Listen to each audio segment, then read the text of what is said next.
अथ श्री कार्तिक माह महात्म्य सप्तमो अध्याय। नारद जी ने कहा कि हे राजन, कार्तिक मास में व्रत करने वालों के नियमों को मैं संक्षेप में बताता हूँ, उसे आप सुनिए।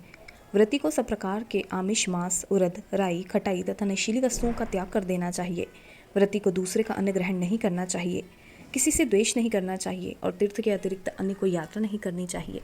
देवता, वेद, ब्राह्मण, गाय, व्रती, नारी, राजा तथा गुरुजनों की निंदा भी नहीं करनी चाहिए।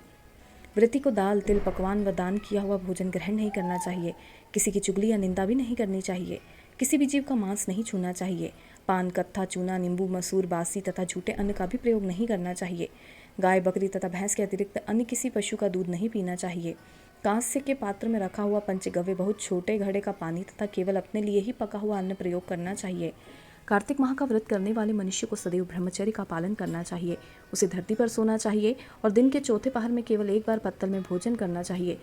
व्रती कार्तिक माह में केवल नरक चतुर्दशी, जिसे छोटी दीपावली भी कहा जाता है, इस दिन ही शरीर में तेल लगा सकता है। कार्तिक माह में व्रत करने वाले मनुष्य को सिंगाड़ा, प्याज, मट्ठा, गाजर, मूली, काशी फल, लौकी, तरबूज, इन वस्तुओं का प्रयोग बिल्कुल नहीं करना चाहिए। रजस्वला, चांडाल, पापी, मलेच्छ, पतित, व्रतहीन, ब्राह्मण द्रोही और नास्तिकों से बातचीत नहीं करना चाहिए। भगवान विष्णु को प्रसन्न करने के लिए अपनी शक्ति के अनुसार चांद्रायण आदि का व्रत करना चाहिए और उपयुक्त नियमों का पालन करना चाहिए। व्रती को प्रतिपदा को कुम्हड़ा, द्वितीया को कटहल, तृतीया को तरुणी स्त्री, चतुर्थी को मूली, पंचमी को बेल, षष्ठी को तरबूज, सप्तमी को आंवला, अष्टमी को नारियल, नवमी को मूली, दशमी को लौकी, एकादशी को परवल, द्वादशी को बेर, त्रयोदशी को मठा, चतुर्दशी को गाजर तथा पूर्णिमा को शाक का प्रयोग नहीं करना चाहिए। रविवार को आंवला का प्रयोग नहीं करना चाहिए। कार्तिक माह में व्रत करने वाला मनुष्य यदि इन शाकों में से किसी शाक का सेवन करना चाहे तो पहले ब्राह्मण को देखकर ग्रहण करे। यही विधान माघ माह के व्रत के लिए भी है। देवोत्थानी एकादशी से पहले कही गई विधि के अनुसार नृत्य, जागरण, गायन, वादन आदि करना चाहिए।